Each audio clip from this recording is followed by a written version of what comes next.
What I hear consistently from people that I work with is kind of 5 different themes, and they're habits that we engage in. I'll just call them habits, but they separate us from ourselves and they separate us from our true voice. I call them the 5 symptoms of disconnection. The reason why these things matter and why I even take the time to put these topics on my podcast is because you cannot walk in your true identity as a son of God if you are operating out of these behaviors that undermine the true authentic voice God has put inside of you. Because if you think about it, our voice is one of the greatest vehicles we have to establish God's kingdom in the earth. God created the earth with his voice. He made us in his image. And so it's our voice. Hi, you're listening to Java with Jen with your host, Jenna Lee Samuel. On this show, I bring the simplicity of hearing God's voice into everyday life in a no-nonsense, authentic, and super practical way. With coffee in hand and real life in our faces, let's do this. Hey friend, quick tip for you today. So you know how I love my coffee, pretty sure you do too, but sometimes it's a little bit of a roller coaster. Like 1 minute I'm buzzing and ready to go, doing all the things. And the next minute I'm crashing, like around 2 o'clock. So enter Magic Mind. This little green bottle is like coffee's smarter, calmer cousin. It keeps you focused and energized all day, without the jitters or the crash. It's amazing. So there's 3 ways that it does this. They use matcha, adaptogens, and nootropics. Matcha keeps your energy steady Freddy all day long.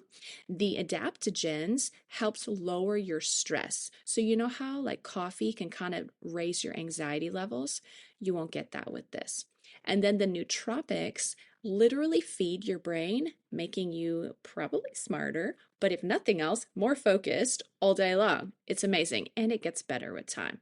So not only all that, it's really convenient to order it. You can put it on subscription, so it just shows up at your door every month, and the subscription gets 48% off. Holla. And then if you want to use my code, let's say you don't quite want to do subscription, you just want to try it out, use my code and you can save 20% off. So there's literally no risk here. You get a great deal and you're going to find something that you fall in love with. So if you're totally ready to level up your day, your focus, and your energy without the coffee drama, grab you some Magic Mind. Go to magicmind.com/JavaWithJen20. That's magicmind.com/JavaWithJen20 and use my code JavaWithJen20 for 20% off. So whether it's your first time or a subscription, you're going to have a great time. Happy sipping. Hey, everybody. Thanks so much for joining me here for another episode at Java with Jen. I have a guest with me, Miss Taryn Marshena, and she is an expert in the things of the heart, the mind, getting whole, getting healthy, and I'm going to let her explain more of what she does. But I want to invite you into this conversation. Today, we're going to be talking about how to discover if you're actually disconnected from yourself and how to get connected again. It's another way of saying maybe if you've lost your voice, and especially in like communicating your feelings and your needs, how to get back in touch with what your needs are, the value of your voice. And some of that happens through childhood, how we're raised. Some of that happens through trauma. Some of that just happens through the way we process. We learned to process things and not realizing that by shutting down our feelings, our voice, and our thoughts, you get disconnected from who God has made you and who you're meant to show up as in your full power. And so I wanted to talk about this because you guys, you are mostly women, but you beautiful men that are hanging in for the ride, your voice matters and your feelings matter and your thoughts matter. And that is all a part of how God made you. So this is part of coming in to who he's made us. So Taryn, with all of that said, thanks for being here. Yeah, thanks for having me, Jen. I'm excited to be here. Absolutely. So Taryn, for those of you guys who don't know, Taryn is a community activator, teacher, and elder at her church, and a business owner. She reconnects you to trust after trauma, that's a big deal right there, guiding you to find your anchor so you can live from who you want to be. Last year, she worked with over 115 clients one-on-one as they broke away from the lies of their past and rediscovered safety. Kayaking on a Colorado lake at sunset and narrating her opinions as she watches Survivor with her daughter and husband are two of her favorite pastimes. She loves Jesus, spicy Cheez-Its, and vanilla lattes in that order. That's great. Absolutely. Okay, so you've got a little spice, and I'm excited to find out more. Okay, so why don't you tell us how I introduce the idea a little bit? You'll probably be able to introduce it way better because it's your lane of genius. But tell us how this ended up on your radar. Like, how did you even figure out that it's a thing for people to be disconnected from themselves, and that's actually a very common experience? How did you figure that out? Yeah, Jen, I personally have lived experience in broken trust and betrayal and trauma and grappling with faith and forgiveness, that whole journey. But I was really blind to the impact that my past had on my present until only about 4 years ago. So I remember being unable to make eye contact as I stared at a shag rug on the floor of this cozy office I was in. And I uttered the words to my brand new therapist: I don't know what to say when someone asks me how I am. And as a perfectionist, I was dying inside, even thinking about how embarrassing it was that I couldn't solve this on my own. It felt ridiculous, shameful, actually. I just remember thinking, yeah, people have real problems. And here I am just confused, wasting this person's time with my non-problems. But it was more than that. I didn't know who I was anymore. And I wasn't sure that I really ever did. And the authenticity of who I was, it had just gotten deeply buried beneath years of hustling and hiding from my trauma. But the hiding, it wasn't conscious. The Lord, we know He brings it up in His timing. But once I started talking about the things from my past that I thought, oh, that's just normal, I couldn't unsee how disconnected to myself I had really become. Wow. And I desperately wanted to just rush past the hard stuff and learn the lessons that I needed to and be healed. But time does not heal all wounds. And neglected pain, it just colors the way that I saw myself and others, and God in particular. So this God-designed path to freedom, it would look nothing, 0% how I wanted it to. And it uprooted everything that I ever clung to for security, put me on constant search for safety that I felt like I couldn't ever grasp. But little did I know that a confused, spewed out sentence in a therapist's office was just the beginning of a journey where I would come out of hiding from my past and rediscover myself and reconnect. Wow, that's so good. Okay, so question.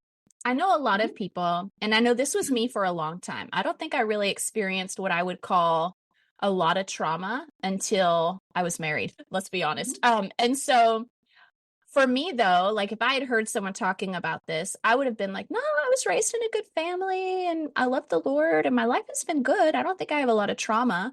But looking back, I can still see that even before I was married, there were ways in which that I was probably out of touch with myself. And I think some of it was parts of my Christian upbringing that were just misappropriated principles, and just maybe some of it, like, be nice and don't say things that'll hurt, which of course we want to be kind people. But I think some of the things that we're taught maybe nurture and cultivate some of this low key disconnection with who we truly are, our true voice, where we live on the inside, all this stuff happening on the inside. So what would you say to someone who says, I don't think I have any major trauma? Is this something that's still relevant? And how can they identify, maybe what are some red flags that would tell them, oh, maybe this is what I'm dealing with? Yeah. Well, it's nurture, it's nature, it's trauma. You're right. It comes from lots of different directions. So to be able to find ourselves in it and say, is that me? That's essentially the work that I do. It came from my own journey. And what I hear consistently from people that I work with is kind of 5 different themes. And they're habits that we engage in. I'll just call them habits. But they separate us from ourselves and they separate us from our true voice. They're also habits that we think are just going to keep us most secure short term. So this means that your past need for security probably at some point wasn't met in the way that you needed it to. And that unmet need is just kind of carried into the present. I call them the 5 symptoms of disconnection. So I'll kind of introduce them and give a little example so that people can say, is that me? Do I do that thing? But the 5 symptoms of disconnection are overthinking and pleasing, like you said, always being nice, perfectionism, limited emotional regulation, and then codependency tendencies. And they're just that. They're just habits and tendencies that we fall into. But overthinking, well, I will preface this by saying I do all of them. And it is something that I am constantly navigating, constantly learning to be kinder to myself in some of these things. But I do all of them. So if you find yourself in all of them, yeah, that's okay. But the first one is overthinking. So maybe your mind struggles to just shut off. And it begs you to keep thinking until you come up with the perfect fail-proof plan. You spend lots of time analyzing your feelings, and even if those feelings are bad. And you replay conversations in your head, and indecisiveness is probably your Achilles heel. But what makes it disconnect from yourself is you deny your intuition and you rely on your mind to keep you from stumbling into risk. Yeah, the second symptom of disconnection is what you were talking about, kind of that constant nicety, the pleasing, but you put value on other people's opinions over your own. So it's really hard to know what you want to do separate from what you think someone else wants you to do. You often play down your emotions. No big deal. You want to seem fine. You want to seem go with the flow. This disconnects you from yourself because you're playing it small. And you're shrinking yourself to keep someone else happy. And there's a belief that I don't really matter and that my needs don't really matter. And maybe I don't have needs. Number 3 is limited emotional regulation, which I'll explain that because those are a bunch of jargon words. But essentially, emotions are sticking points instead of something that you feel comfortable navigating with compassion and wisdom. So self-doubt usually becomes the loudest voice with this one. And if that's you, it might be hard for you to slow down and relax. You're really locked into a mode where everything feels overwhelming and urgent, or you might procrastinate a lot, as in like multiple times a day. And your emotions, they're feeding this constant lie. Instead of being able to separate truth from lie, you believe everything that you think. The fourth one is just perfectionism. So you believe I have to do absolutely everything myself. I cannot rely on others. You strive to do things just right, and there's no room for mistakes or failure. And people seeing you in a particular light is really important. But people with this tendency, what I see the most is that they have really high expectations for themselves, and they are very hard on themselves about them. Rushing healing, especially, is something I see frequently with perfectionism. And the reason it disconnects us from ourselves is in order to stay safe and to not be seen as a fraud or not be seen as not enough, you're less of who you are. So perfection equals safety. And the fifth one is just codependency. So you find security in being really closely attached to one person, and how you feel is how they feel. And this also shows up if someone relying on you consistently gives you that feeling that you're valuable. You can't give yourself a lot of that validation. It's hard for you to separate how you feel from how you think someone feels about you. And you probably have a gift of picking up on really small cues that someone's unhappy with you and trying to change your behavior so they change their mind. What points this one to disconnection is just the separating yourself from that person. It would mean that you had a complete loss of identity. So you're only okay if I'm only okay if you're okay with me. But these symptoms of disconnection, really, they just point to clarity. They're supposed to don't hear this and think, oh my gosh, I have so much to work on. They provide clarity on where we turn to for security. And with yourself, they feed the belief that security comes from outside of you, like it's something that you really can't find. But you will spend your whole life trying to find security in small behaviors that undermine your authenticity. So actually, it's undermining your desire of feeling safe altogether. Really just because you're steeped in insecurity and a lack of self-trust long term. Okay. So I feel like it's a lot, but I feel like some mental pictures will be good. So, but I was thinking about all this, and I'm like, I'm always thinking through the lens of what the listener might be thinking to themselves. And what I can see in this, so stepping back, I feel like trauma, self-care, mental health, all of that stuff is very trendy right now. But it's trendy because I think it is something that the Lord is trying to address in his church, because I think the church has not done a good job cultivating healthy souls. The church has cultivated healthy spirits. Are our spirits really healthy if our souls are unhealthy at the same time? You know what I mean? So I think that's something the Lord is trying to do in bringing his bride to a place of blameless and spotlessness, right? So he's working in the church.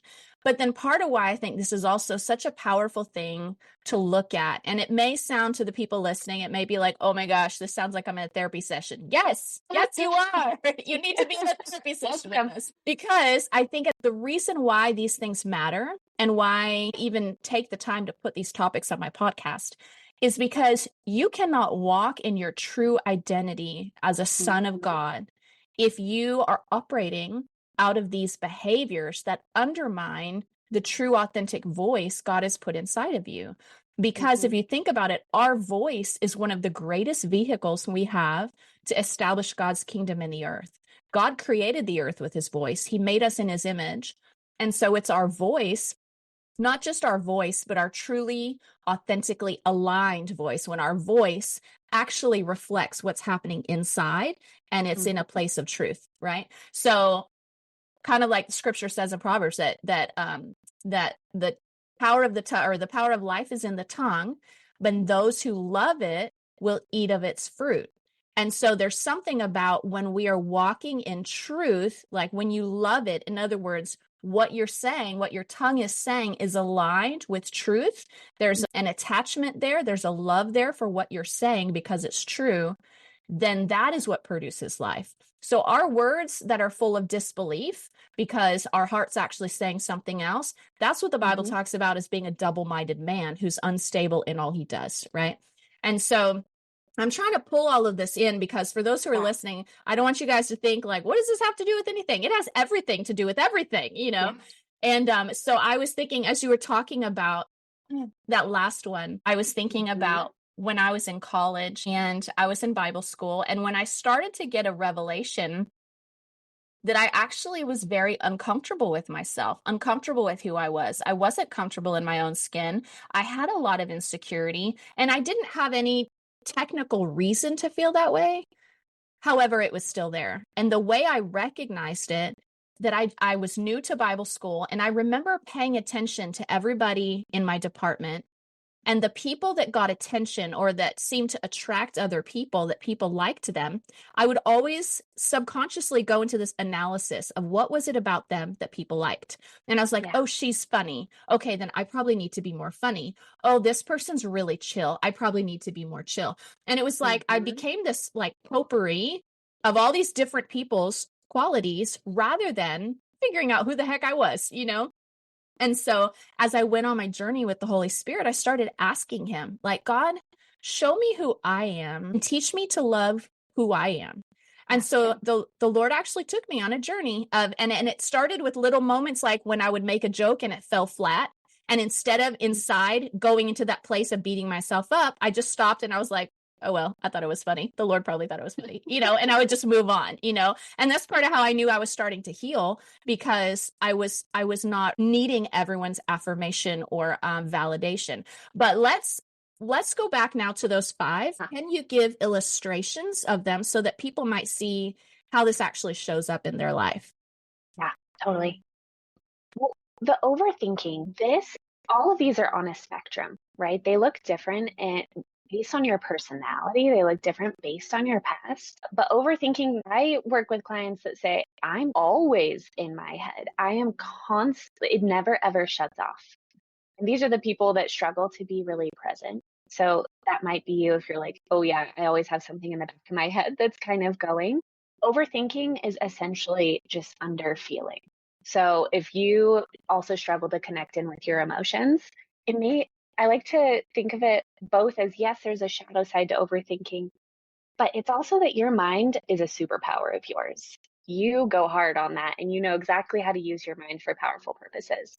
It's just that it's being a little bit overused. Yeah, I think that's overthinking. That And can make then, sense because I'm trying to mhm, I'm gonna bounce back and forth with you on these. Yesterday, it's funny that you said this. Yesterday, I was coaching a client on her branding, and we were creating the artwork for her podcast, and we landed on a good artwork. Like it was a great design, but she kept wanting to make changes, and I was like, "What? Where are we go? What are you?" And so I finally just told her, I was like, "I think you're getting into overthinking territory. Why yeah. don't you sleep on it? Leave it alone. It really looks good. Let's look at it Mhm, tomorrow, And she was like, oh yeah, oh yeah. And so I realized that the times in my life, because overthinking can literally torture you. It's a spiral. There's no end to mm, it. And I feel like the times when I've gotten caught up in overthinking, it's because fundamentally I didn't trust myself. I didn't trust my decisions because for whatever reason, I felt like my decisions always needed to be validated by an outside source for me to trust them mhm. or something. Can you speak to that a little bit? That is the underlying theme in all five of these, for Okay. sure, is you don't trust yourself at all. And so well, with the example of overthinking, you're just on this cycle of self doubt. It just goes and goes and goes. And you think eventually I'm going to find the perfect solution. But then is it? You just keep going. But there's also with some of the other ones like perfectionism, it's the tie there to not trusting yourself is, do I trust that I will actually be okay if somebody doesn't like me, or if somebody sees right through me, or if somebody recognizes that I'm not perfect? Will I be able to handle the impact of that? Mm. So there are different ways of looking at self-trust. That's why some people have all of them, some people have one or two. But yeah, self-trust is absolutely at the center of all of these, or a lack Wow. of. Wow. There was one of my sons, my youngest, he showed up on the scene and there was something profound about his indecisiveness. And I remember I would have to have conversations with him. I'd be like, Shiloh, listen, when you make a decision about the toy that you want when we go into the dollar store, you cannot inventory every toy in the store. At some point, you have to go in, see something that you like, choose it, and then trust your decision. Don't second guess Hmm. it. Don't think twice because you can spend all day doing that. And so I've literally had to teach him to trust Hmm. his decision making. And then when he wants to change his mind, which he does a lot, tries to change his mind, I have to tell him, no, this is the decision you made. You're going to stand by it come hell or high water. This is the decision you made. Yes. And so what are some ways that people can, which I mean, I do want you to give illustrations on the other ones too, but what are some ways Okay. that people, when it comes to the overthinking and the perfectionism, what are some things they can do to stop that spiral? Yeah. So with overthinking, pause, first recognize, okay, I may be overthinking this. I've been thinking about it for a while now. But with overthinking, it's a lot of compassion, a Mm. lot of, "Oh, okay, yeah, I think I'm just worried that I'm going to make the wrong decision." It's talking to yourself about why you're thinking so hard. Yeah. And then you're right. Usually it's coming down to the decision making process. Doesn't matter how big or small the decision is, but in that decision saying, there's no wrong decisions here. Mm. Both of them are good. I make good decisions, and finding a phrase that really works for you on a consistent basis. So a lot of my clients like the one of, I'm not going to make a wrong decision here. I know I'm someone who makes good decisions. Mm. And just rolling with that every single time your brain's like, but do you? No, I cannot make a wrong decision right now. Yeah. Finding it, repeat it, tell it to yourself as a little mantra. And then the second one's pleasing. So again, that recognition of, when do you even start to notice, oh, I'm putting someone before me to a fault? When is that showing up for you? Is there a particular type of people? Is there particular situations? Or sometimes people do with strangers. It's just everybody. I just please with everybody and I make myself really small for everyone. But something with pleasing is to reflect, the power of reflection, to say, why did I feel like I needed to be small then? Yeah. Was it keeping me safe from something? Was it whatever? You can go through a million scenarios there. But getting clear on, what is the message that I'm sending myself when I'm pleasing? And what message do I want to be sending myself instead? Yeah. And usually tends to come down to like, I don't matter, or I shouldn't have needs. And being able to counter that directly with something like, no, my voice matters right now. My voice Yeah. matters too. Yeah. It's sometimes, so I'm thinking that people who find themselves stuck in that trap, it could feel like quite a stretch to A, tune in to when they're in that space, but then B, it could feel like quite a stretch to suddenly begin saying, no, I'm capable of making good decisions, or no, my voice does matter. Like it feels like there's got to be a bridge, you know what I mean? For the belief system to go from one to the other. Sometimes for me, when I'm trying to build a bridge like that, it helps me to ask myself, what would you tell your child? Like, what would you tell one of your boys if they were in this same struggle? Because then it depersonalizes it and you can see the principle better. So what are some things that you do to help people cross that bridge? Yeah, the baby steps. You're right, because you want it to feel true. And in that moment, if this is a brand new skill that you're exercising, it doesn't feel true that you make good decisions. That's why you're overthinking. That's why you're pleasing. So the baby step there is, okay, let's just name what's happening. I'm doing that thing again. I'm doing it again. Okay, I'm doing it. And the subtle difference there is not, crap, I'm doing that thing again. I'm not shaming myself that this is showing up again. It's a process. It's going, I mean, you have been in this habit for a long time. It's going to take a while to rewrite that story to be different in your brain. So it's with compassion. It's just, yep, I'm doing that thing again. And it's a little bit more of a neutral statement. It's just a recognition piece. And then from there, sure, we can stack habits and say, let's look at how you want to talk to yourself different. But that's usually a pretty easy in.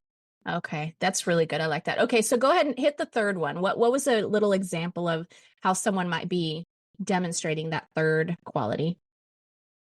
Yeah, so the limited emotional regulation, this kind of goes, it forks off. Either you recognize my emotions run me all of the time, or I feel really disconnected from my emotions. And in fact, I really try to not feel them.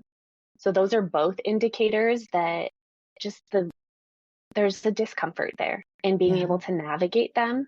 Maybe it comes from a fear of how you've seen someone else navigate emotions. Who knows? But yeah, that's typically how we're seeing it, is in the two-pronged. Do you think that someone who grew up highly criticized when they were young are subject to falling in that space? Absolutely. I mean, that's me. Yes, just it sends a message that, okay, maybe emotions are not okay. And so maybe if I don't feel them, then that's what keeps me safe. Or clearly they aren't important, and so I don't need them. So for sure, people will fall into that category. Because I think honestly, like our lives kind of go through this journey where as kids, when we're little, we're taught do what you're told, right? And essentially keep mom and dad happy, right? Good behavior equals happy mom and dad. Bad behavior equals they're probably upset with me somehow. I might get disciplined, whatever. So one way or another, we learn that good behavior, or the things that please the people around us, keeps them happy, which keeps us happier, right? Exactly. But as we grow, you begin to feel it's like that wedge gets wider as you get older of the disconnect that comes from that, right? It may help us learn as we're young, but when we get older, like I found that I went through a really hard season at a former church that we were at because I didn't realize the Lord was trying to break out of me the fact that I didn't trust my decision making. And some of that was due to some challenging relationships that had been in my life after childhood, where I didn't feel like I could have a voice. I would express myself and it was gaslighted. It was turned around on me. I was manipulated. I was belittled, things like that. And so the exposure to that over years, not at the church, but in that relationship, began to deteriorate my sense of self and my sense of voice and my sense of like, am I the problem? And it, just so if you've experienced anything like that, it will cause you to second guess. And so the season that I went through at the church was the Lord, I think, awakening me to that unhealthy pattern that had grown in my soul. Because in the season, it was like, I couldn't make anybody happy. Like, no matter what I was doing, I was pissing everybody off, but I wasn't doing anything wrong per se. It's just, they weren't giving me the validation I was looking for. And so it made me feel like my life was in a tailspin. When I finally had to come to the point, I was like, you know what? My life cannot be contingent on their approval. Nobody's approval. And that was such a game changer for me to step into. And I came into this confidence. I came into this kind of, I came into myself differently because now I wasn't looking for approval to settle into any thoughts or beliefs about myself. Suddenly I was like, nope, this is how I feel. This is where I'm at. Sorry if you don't like it, and of course doing it graciously, but it was like a whole journey. And I feel like from the people I know and the things I've observed, I feel like we all kind of go on that journey in one way or another. Would you agree with that? Absolutely. And some people do come into that confidence, like they make a shift and it feels like a total pivot. And now, okay, I can be that for myself. And for other people, myself included, that is a really long journey of realizing, can I be that for myself? It's again that questioning of, but it feels a lot better when someone else does that for me. It feels a lot more comfy. And learning to sit in that discomfort, learning that you can be a source of your own safety by inviting the Holy Spirit in. Mm. But yeah, that journey, agree. Everyone is on it and everyone takes a different amount of time on that journey. Okay, so hit number 4. What was number 4 again? Yeah, perfectionism. Oh, okay. Yep. Perfectionism, kind of perfection equals, yeah, I'm wondering I have to do everything myself is a pretty big indicator that I can't rely on others. But oftentimes where that's coming from is I just want people to see me as someone who doesn't really have flaws, and Yeah. I don't want them to see my flaws before I do, especially that would be the worst thing ever. So that's kind of perfectionism in a nutshell. Okay, that makes sense. Okay, and then the last one, how does that show up? Yeah, codependency. That's a big one. Again, my gosh, yes. Recognizing how we fall into relationships with people, and either that person gives us worth or we get worth from that person. It's what I call codependency is connection on cocaine, because it feels hyper like, oh my gosh, this is every other relationship that's not codependent doesn't feel as good. But it's not the way we were designed. We're almost putting that person in the place of God in our life. Like they give Yeah. me life. Mhm.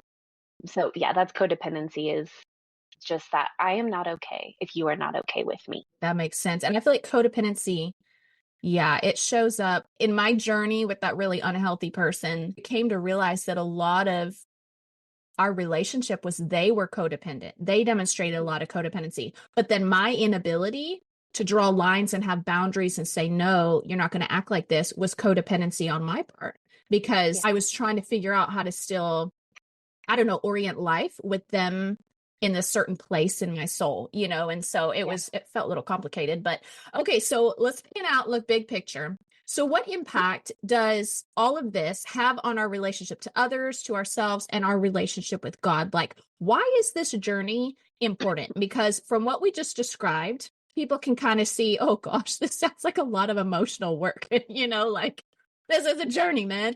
But the truth is there's no avoiding it. This is life. This is the journey we all go on. And if someone wants to be a healthy person and live out the fullness of who they're meant to be, this is an inevitable, inescapable part of the process. And so, what impact does this have on our relationship to the Lord? Oh, yeah. Well, first, yeah, it has an extreme impact on all three. To quickly touch on one of those, I would say that I was a walking, talking red flag because I had some of these responses, thinking that everybody else was a walking, talking red flag. I was sure that my trauma was a relationship repellent, and it kind of was, but not because of what happened to me. It was because of the unhealthy ways that really were just learning how to cope Yeah. with the trauma through these symptoms. But I remember I was bouncing back and forth between two extremes, that with others, I was constantly jumping from two ends. Lisa Turker, she calls them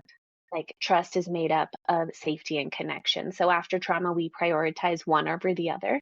So we're either seeking connection with people but deprioritizing safety, or we choose safety in ourselves and in turn don't end up connecting with others. So I was bouncing back and forth from these, trying to find solid ground, which we know only Jesus is.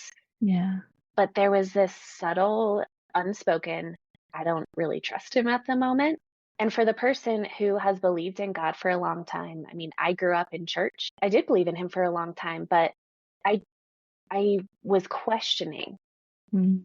my faith, and it felt like a subtle corrosion that I didn't want to look at. Like it almost went undetected. And I would say undetected because it feels wrong or bad to admit that you're struggling to trust the Lord when you have Yeah. grown up in certain types of churches. But the truth is that we do bring our fears and our coping behaviors into our relationship with Jesus. And because that core need of safety wasn't met on some human side, it's really hard to imagine a God that would treat us differently consistently. So learning that God wasn't temperamental, that he actually didn't care for my striving one bit, all of that. I mean, I went through an incredibly, what I call a rebellious phase with God, which for perfectionists, rebellion is just like what normal people do. Right. But I was like, I'm going to just not go to prayer at church and all of these Right. things. But it was also letting scripture speak and wrestle, especially with the parts that I was really grappling to understand. Mm. So if someone is listening to this and they are struggling to trust God right now, I would just ask them, what are you struggling to believe about him? And that for me pointed directly to where I needed to focus my healing with the Lord. Yeah. Okay. So let me ask you. I have a client that I worked with who, and he would tell you this. I was working with him and he was like, I'm the king of overthinking. I'm an overthinker and he was not wrong. Like he would be perfectly landed on like literally we built out the whole plan for his podcast. It was great. It was brilliant. It was beautiful. And then he texts me the next day. He's like, no, I think I'm going to go another direction because he overthought things so much. It crippled him from being able to make any decisions. And so he had a lot of frustration in different areas of his life. And then when we recently talked, I'm going to send this episode to him. So I'll be like, here you go, buddy. Thanks for being my illustration. But when we talked, he was sharing how deep down, he didn't believe that God, I don't know, I don't want to say it wrong, but basically there's a breakdown. He didn't feel like God was speaking to him. He had a hard time hearing the Lord. There's a breakdown there. And to me, I feel like it's all connected, right? Because what I have found is God relates to us in truth. And that means the truth of who we are, the truth of what's happening inside of us. He relates to us in that place, the truth, not in confusion. God is not, so he doesn't even dance that dance with us, right? It's almost like he stands back while we figure it out. And then he's like, okay, should we have a conversation now? Are you ready to get in truth?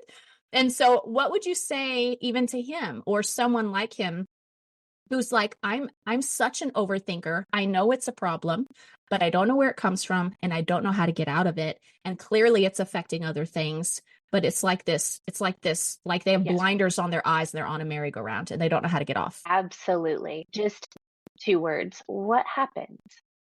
Like for that example in particular, what happened between yesterday and today? And usually they'll say, well, I was thinking about it and then reminding them of what they said. Okay, this is what you said yesterday. What changed? And oftentimes it's that reminder of you actually had thought this through. You brought a lot of intentionality to this. And reminding them that they have the ability to do that. And I think you can trust what happened here. Do you think you can trust what happened when you made this decision? And reminding them that, okay, wait, you are a trustworthy source for yourself. You do make good decisions, but it's less the encouragement and more the pointing back to, you felt good about this. Cling to that feeling, because how you're feeling now is not good. How you're feeling now is the spinning. So return to the feeling that when you felt grounded. How can we get back there? That's so good. And what happened too? Like where did this all start? Which I think again, nurture, nature, it can come from anywhere. Even with that, what happened? It's just what happened from yesterday to today? Kind of walking through. Oh, I think I got in my head, or helping them recognize like what are the things that kind of take me off course with my own thoughts. Yeah. Okay. So then let's tie in the Holy Spirit, because of course here we love to take these normal human journeys in partnership with the Holy Spirit. In Romans, it says that those who are sons of God are led by the Spirit of God. And so I feel like that's a necessary part of the journey in order to really walk into truth. So those who are listening, let's say they have identified with one or a number of the things you've described. How can they, going forward from listening to this episode, it's over, and they're like, okay, I'm going to do better. Where do they start and how do they pull the Holy Spirit in on this? Is there some practical exercises that they can do to get started? Yeah, that's good.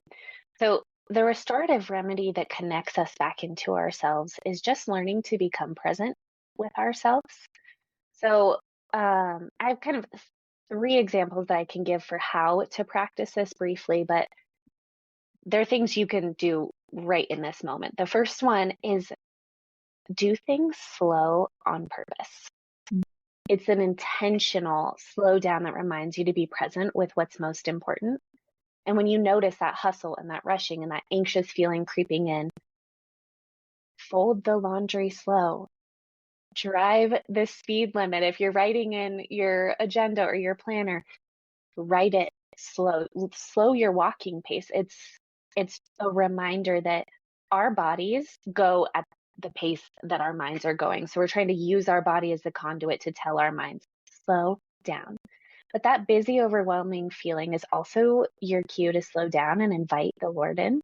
I usually, as soon as I notice, okay, yeah, I'm feeling so anxious and I'm doing everything fast, everything's urgent right now, I just start praying.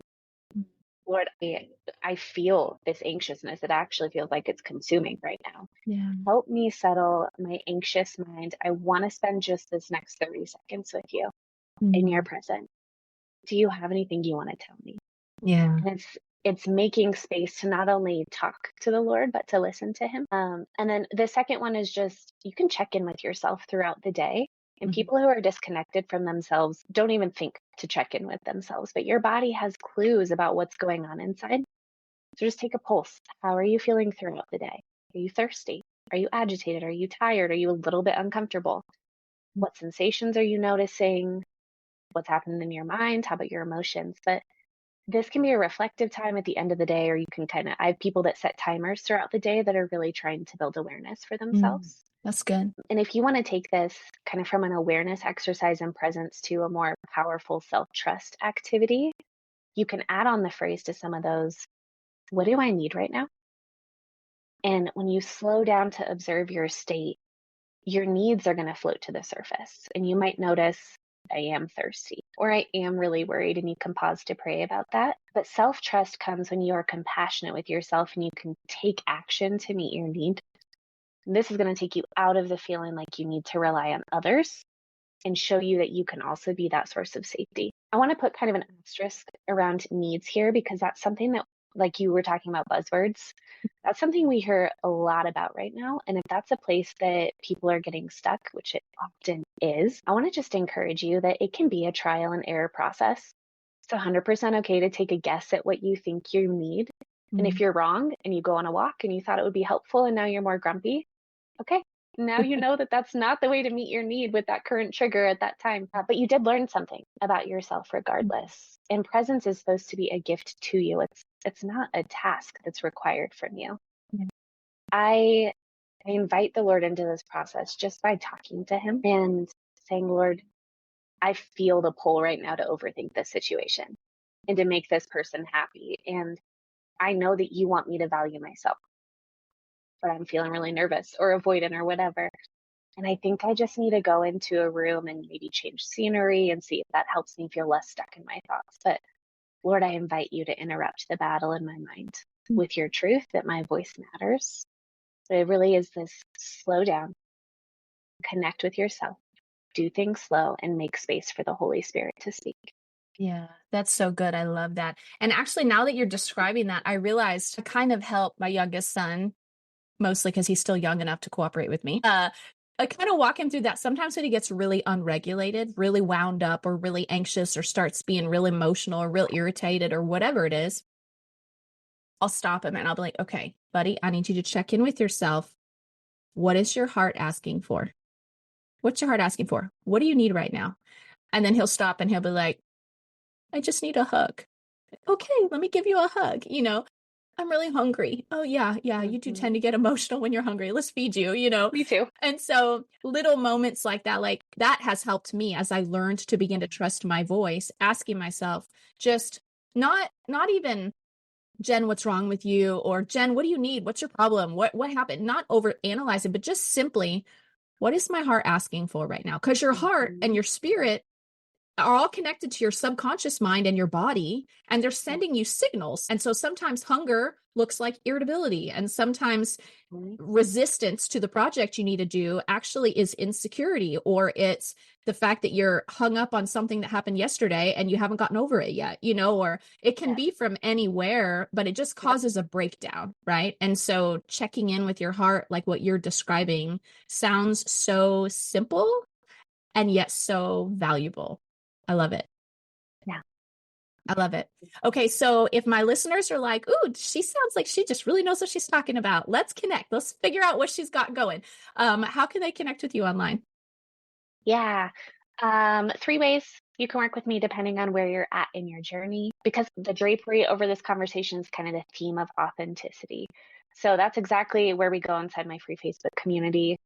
Nothing like having people champion you in your journey, learning together in a space where people are saying, me too.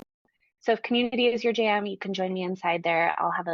You have a link to that you'll put in the show notes. Yeah, namely what we're doing in there is that idea of building trust for yourself, others, and God. Mm-hmm. And then if you're resonating with what I said today and you're wondering, is that me? Do I do that? I do have a free quiz you can take. It's called the Authenticity Audit. It'll just kind of give you your personal score of if you're being true to yourself and if you may have gotten buried beneath some of those 5 symptoms. And then lastly, if you were like nodding along today, already know that this is you, you're invited to join me inside my 10-week group program, Anchored into Authenticity, launching September 12th. And if you want to experience becoming grounded in that authenticity so you can feel reconnected to yourself and confident in who you want to become, then that's for you. Of course, I'm everywhere that you are. So Instagram, Facebook, LinkedIn. Awesome. Okay. Well, I will put those links in the show notes. And for those of you who are like, where to start with the quiz. Start with the quiz because that'll give you direction what to do next. So that sounds so good. I love that you have a quiz. I didn't see that earlier. So I'm like, ooh, I want to go take your quiz. Excellent. Yes. Well, Taryn, thanks so much for sharing about this. Now, you guys don't go anywhere. Well, actually, there will be a week in between these episodes. But come back next week because Taryn and I are going to be talking about another topic that is not discussed very much. And all my men listeners, do not be offended by the name of this episode, but we're going to be talking about overcoming broken trust with men, yourself, and others. And I wanted to talk about this because a lot of women actually have a lot of trust issues with men for all sorts of various reasons. I want you guys to know we will not be demonizing men in this episode. That's not God's way, but we will be visiting this topic in a way that is meant to bring some light, freedom, truth, all the good things. So make sure you're subscribed to Java with Jen podcast, anywhere you're listening, so you don't miss next week. And thank you so much for Taryn coming on the show. You were amazing. You guys go check her out online as well. Those links are all in the show notes. We will see y'all next week. Bye-bye. Thanks so much for tuning in to today's show. Listen, let's stay connected. Come follow me on Instagram at Java with Jen, where you can follow the latest and say hey. It's a really great way to stay in touch. Many of you have also asked how you can support the show. You can make donations through the Anchor app or on Patreon, or of course by sharing, rating, and reviewing on social media and iTunes as well. Your heartfelt feedback always reminds me why I do this. Also, don't miss our merch store where you can get super cool Java with Jen swag and coffee. Find it at javawithjenmerch.com. Until next time, remember, hearing God's voice is simple, and He wants to be a part of your everyday life. See you next week.